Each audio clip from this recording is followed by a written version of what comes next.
Sahabat, saya mulai dari kutipan Yunani. Kutipan ini menyatakan bahwa bumi sangat besar, tapi matahari lebih besar. Matahari sangat besar, tapi manusia jauh lebih besar.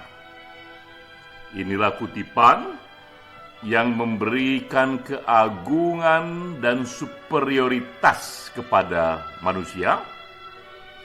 Di era pandemik, kutipan ini juga bisa kita analogkan bahwa pandemi sangatlah besar, tapi manusia jauh lebih besar. Pada waktunya, kita manusia akan mengatasi pandemi. 2 tahun sudah kita hidup bersama pandemi, dan kita tahu sekarang ini bahwa pandemi tak lagi hanya menjadi wabah penyakit, tapi pandemi juga sudah menjadi wabah ekonomi porak-poranda, dan karena itu pula perlu kita cari cara pada waktunya bangkit kembali dari situasi ekonomi. Ini pengantar yang kuat untuk kita masuk ke dalam pembahasan webinar minggu ini dengan topik refleksi ekonomi Indonesia di masa pandemi. Pembicaranya adalah Profesor Dr. Didin S. Damanhuri. Kita tahu Didin ini sahabat kita tidak hanya memang ia seorang profesor ekonomi dari IPB, tapi juga ia Dewan Penasihat di Satu Pena, sudah malang melintang tak hanya soal ekonomi, tapi juga soal yang jauh lebih besar, sehingga ia bisa melihat isu ekonomi di era pandemik dalam kerangka yang lebih makro. Ini yang menjadi topik kita. Nah, saya memperkaya diskusi ini dengan mengambil satu isu penting soal ekonomi itu, bahwa ternyata efek ekonomi di era pandemik itu berbeda-beda di berbagai segmen populasi. Benar bahwa kita menghadapi virus yang sama, kita menghadapi kondisi makro yang sama, tapi efeknya kepada masing-masing individu, kepada masing-masing segmen akan berbeda-beda, karena masing-masing segmen masyarakat itu memiliki daya tahan dan kapasitas yang juga berbeda. Nah, saya akan menunjukkan di sini bahwa ternyata di era pandemik itu yang membuat kita terpana. Justru di era pandemik ini jurang antara yang kaya dan yang miskin itu bertambah luas. Pandemi menyebabkan umumnya kita bertambah miskin, orang yang miskin bertambah miskin, orang yang kaya juga bertambah sedikit miskin, tapi mereka yang super rich, mereka yang super kaya, justru di era pandemi mereka bertambah kaya. Ini yang akan saya bahas ya. Saya akan memberikan klasifikasi bagaimana efek ekonomi era pandemik ini terhadap 40% orang yang paling miskin di dunia, juga terhadap 40% orang yang paling kaya di dunia, juga terhadap 1% orang yang paling kaya di dunia, juga efek ekonomi dari pandemik terhadap 0,01% the super rich, orang yang super kaya di dunia. Bahkan yang lebih jauh lagi, puncak dari segala puncak, efek pandemik terhadap 10 orang paling kaya. Dengan sendirinya untuk membahas ini, kita perlu mengolah data, dan data harus diambil dari sumber yang kredibel. Ini sumbernya, saya menggunakan data dari World Bank, dan juga dari media-media yang kokoh, yang kredibel, The Economist, Time Magazine, CNBC, dan The Guardian.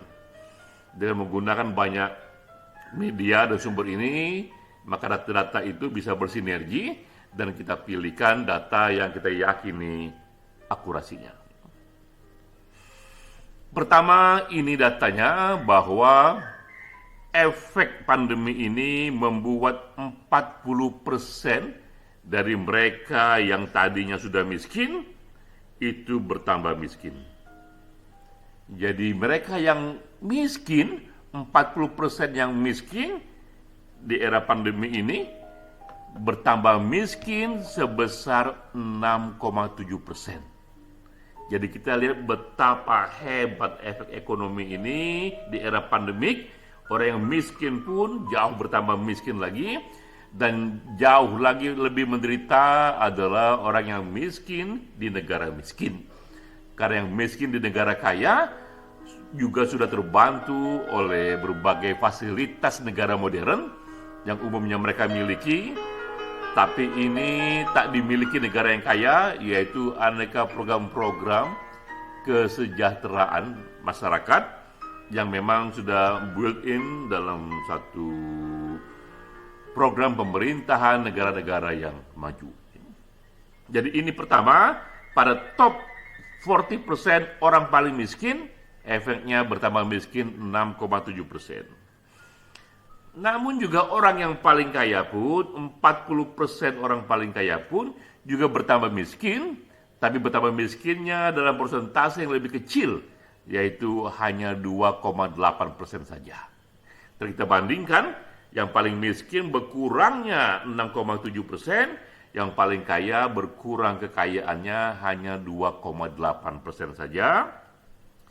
Dan ini juga penghasilan mereka yang dalam terminologi formalnya itu $2 per hari, ya katakanlah kita terjemahkan Rp30.000 per hari.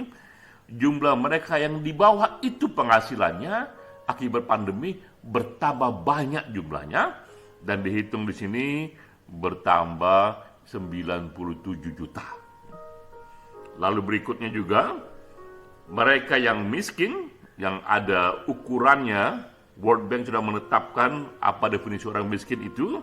Di era pandemi juga menaik, yang tadinya 7,8% menjadi 9,1%. Jika kita melihat tren dunia dari waktu ke waktu, hal yang normal terjadi, jumlah orang miskin itu terus menurun dari waktu ke waktu. Tapi di era pandemik, tren itu patah dan justru orang miskin bertambah banyak. Nah, di antara mereka yang menderita, ada lagi yang jauh lebih menderita, dan ini acap kali mereka adalah kalangan perempuan, jauh lebih menderita ketimbang laki-laki, terutama di negara berkembang, karena masih terjadi diskriminasi atas upah, bahkan juga diskriminasi atas gender. Juga yang lebih menderita adalah mereka yang pendidikan rendah, karena umumnya mereka susah untuk mengubah kapasitas agar diterima di dunia yang sekarang ini krisis, dan juga mereka yang bekerja di sektor informal perkotaan. Ini 3 segmen yang jauh lebih menderita. Semua kita menderita pada umumnya, tapi 3 segmen ini jauh lebih menderita. Namun, ini datanya, Time Magazine juga mengulas ini, bahwa top 1% orang yang paling kaya di Amerika Serikat justru bertambah kaya. Data juga menunjukkan di Indonesia, top 1% orang di Indonesia juga bertambah kaya. Dan ini data yang lebih detail lagi, bahwa top 0,01% orang paling kaya, yang jauh lebih kecil lagi, bahkan datanya lebih konkret lagi, kekayaannya bertambah 11% di era pandemi. Ketika begitu banyak dunia bertambah miskin, ini justru 0,01% populasi masyarakat yang kaya, yang super rich, mereka bertambah kaya, dan dihitung jumlah mereka di dunia kira-kira 520.000 orang. Jadi sebanyak 520.000 orang di dunia ini, justru di era pandemi kekayaannya bertambah 11%.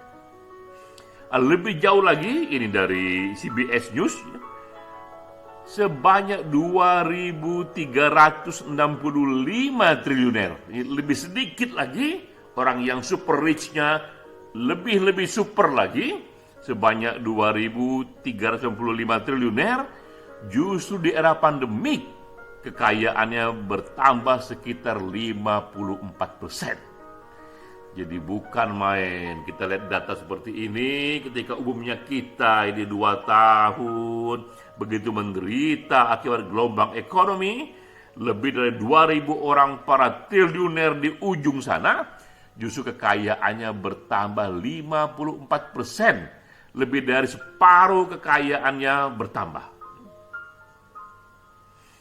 Dan ini puncaknya, ada 10 orang yang paling kaya di dunia. Ada Jeff Bezos dari Amazon, ada juga Bernard Arnault, ini dari Louis Vuitton, ada Elon Musk, ada Bill Gates, Mark Zuckerberg dari Facebook, Warren Buffett, Larry Ellison dari Oracle, Larry Page dari Google, yang sering kita gunakan, Sergey Brin dari Google juga, dan ini juga Aman Xiao dari dari Zara. Ini 10 orang ini bertambah kekayaannya jauh lebih besar lagi. Bahkan di sini Elon Musk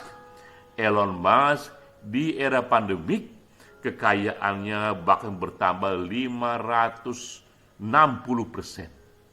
Ini bukan main, kita geleng-geleng kepala bagaimana bisa ketika pandemik ini menerpa umumnya kita, ada 10 orang yang bertambah kayanya minta ampun, bahkan Elon Musk bertambah kayanya itu 560%. Jadi katakanlah sebelum pandemik kekayaan Elon Musk itu X dolar, tapi setelah pandemik atau di era pandemik justru naik menjadi 5,6x, justru berlipat 5,6, berlipat 5 lebih dibandingkan era sebelum datangnya pandemi. Apa yang kita pelajari dari sini? Yang kita pelajari adalah di dunia ekonomi, di dunia bisnis, di dunia usaha, bahkan di era musibah, bahkan di era sulit, tetap terbuka adanya opportunity, tetap terbuka adanya peluang. Dan mereka yang punya sumber daya yang minta ampun kuatnya, hanya mereka yang bisa melihat peluang ini dan memberdayakannya sehingga justru kesejahteraan mereka meningkat. Mengapa? Karena mereka punya tim super cerdas, tim super ahli yang bisa membaca situasi dan memberikan rekomendasi.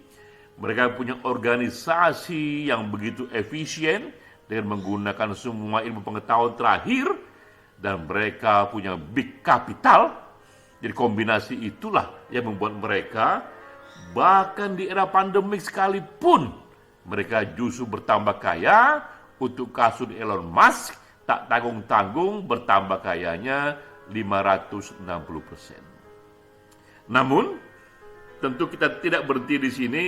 Seperti tadi kita kutip di awal, pandemi ini besar, namun manusia jauh lebih besar.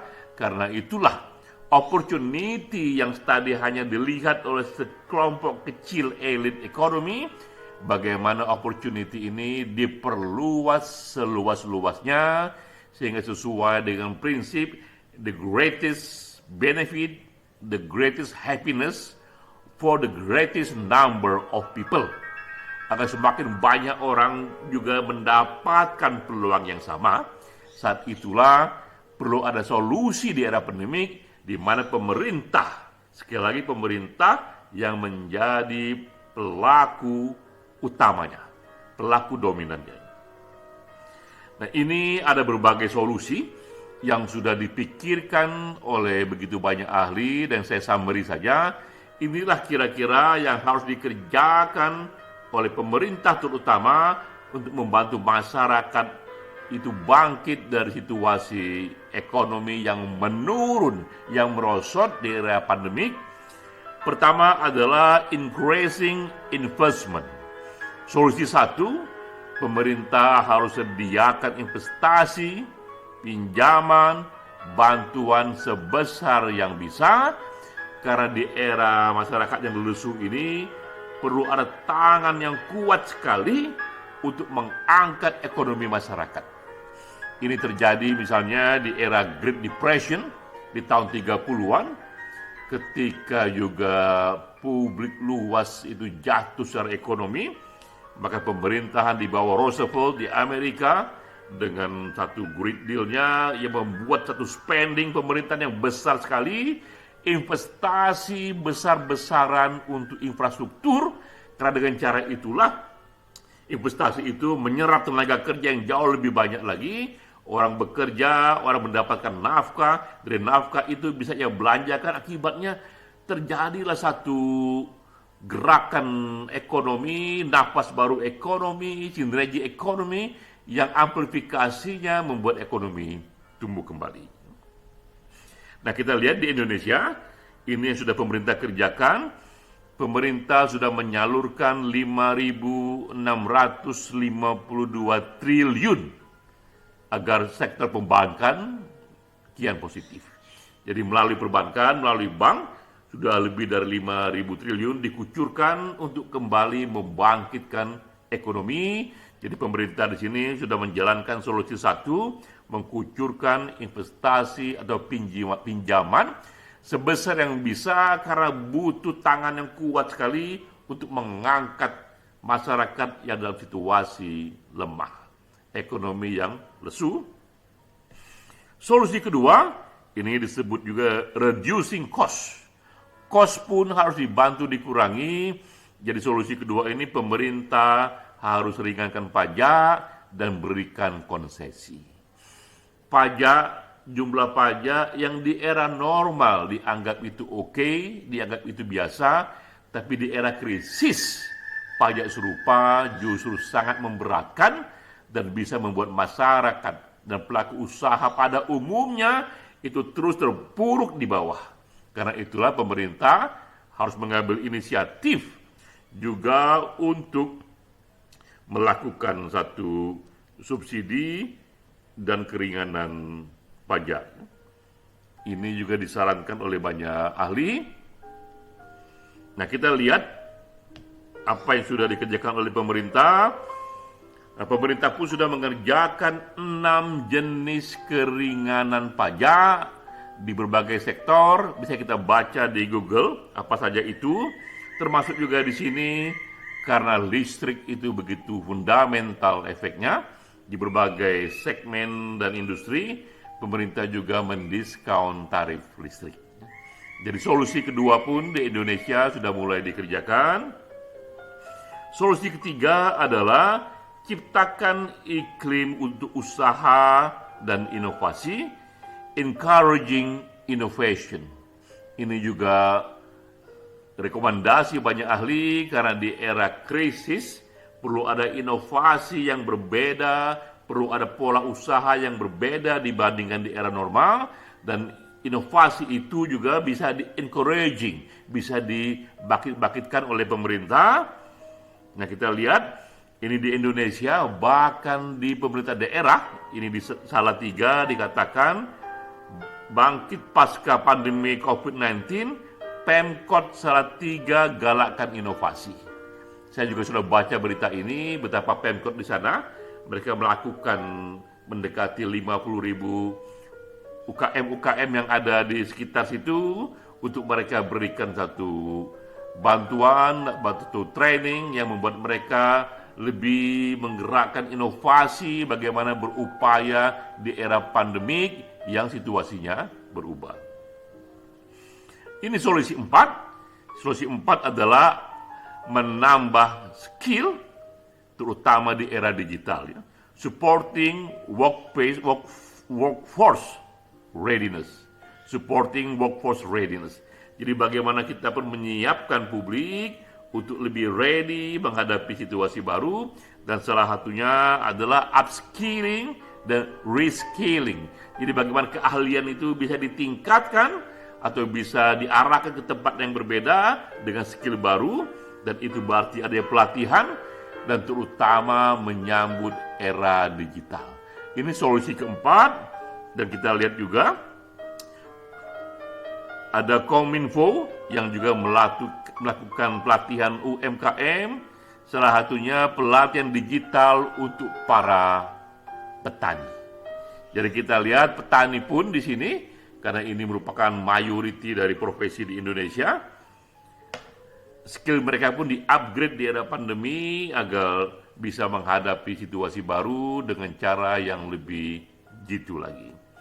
Nah, inilah temuan-temuan yang direkomendasi oleh para ahli dan sebagian besar sudah dikerjakan di Indonesia. Kembali kita kepada kutipan di awal, 2 tahun sudah kita berkubang dalam pandemi ini, ya Tuhan, begitu lama pandemi ini, begitu banyak sudah ekonomi yang merosot, pandemi ini sungguh besar, tapi seperti kita katakan di awal, manusia jauh lebih besar. Pada waktunya bersama kita kalahkan perang melawan pandemi ini. Salam.